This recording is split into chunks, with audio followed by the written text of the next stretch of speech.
GO okay చేసింది కదా, దాని మీద మీ స్పందన. 2 నిమిషాలు.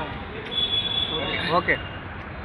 స్థానిక సంస్థల ఎన్నికల్లో ఇద్దరి నుంచి పిల్లలు కలిగిన వారికి 1995 నుంచి దాదాపు 3 దశాబ్దాలుగా తెలుసో తెలియకో గ్రామీణ ప్రాంతంలో ఉండేవారు ఇద్దరి నుంచి పిల్లలను కన్నందుకు శాశ్వతంగా ప్రజాప్రతినిధి అయ్యే అవకాశం లేకుండా ఉండే. ఎందుకంటే అప్పటి ఉమ్మడి ఆంధ్రప్రదేశ్ ముఖ్యమంత్రి చంద్రబాబు నాయుడు గారు ఏదైతే జనాభా నియంత్రణ కొరకు ఏదైతే జీవోను తీసుకొచ్చి ఆ జీవో దాదాపు 30 సంవత్సరాలు అయింది.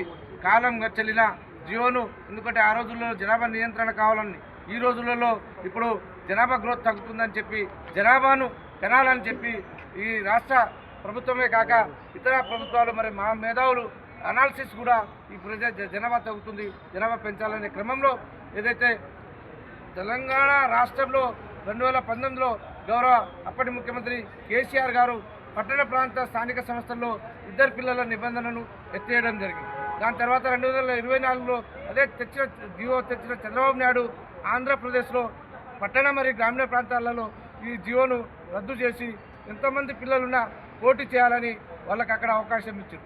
కానీ నేను గత 7 సంవత్సరాలుగా ఈ యొక్క జీవోను రద్దు చేయాలి, పట్టణ గ్రామ ప్రాంతాలు ఏంది, ఇప్పుడు మా పక్కకున్న మున్సిపాలిటీలలో అక్కడ ఎంతమంది పిల్లలున్నా పోటీ చేయవచ్చు, కానీ మా పక్క గ్రామం ఇద్దరి నుంచి ఉంటే పోటీ చేయకూడదనే నిబంధన ఉండొద్దని చెప్పి 7 సంవత్సరాలుగా నేను ఈ ఉద్యమం చేస్తున్న క్రమంలో గౌరవ ఈ రాష్ట్ర ప్రభుత్వం రేవంత్ రెడ్డి గారు మరి వారి మంత్రివర్గం ఈ యొక్క మా ఇద్దరు పిల్లల నిబంధనను నిన్న రద్దు చేయడంతో మాకు సంతోషకరమైన వార్త.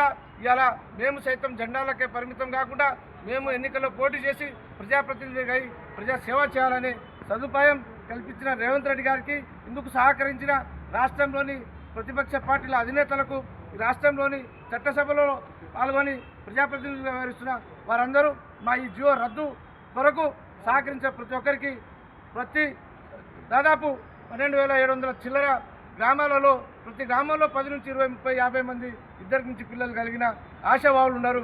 ఈ ఆశావాహుల తరఫున ఈ యొక్క రాష్ట్ర ప్రభుత్వం మరి ప్రతిపక్షానికి మరోమారు ధన్యవాదాలు తెలియజేస్తూ 30 సంవత్సరాల మా నిరీక్షణను ఇవాళ మాకు పోటీ చేసే సదా అవకాశం కల్పించినందుకు ధన్యవాదాలు తెలియజేసుకుంటూ ముగించుకుంటున్నాను. జై హింద్, జై తెలంగాణ. ఓకే.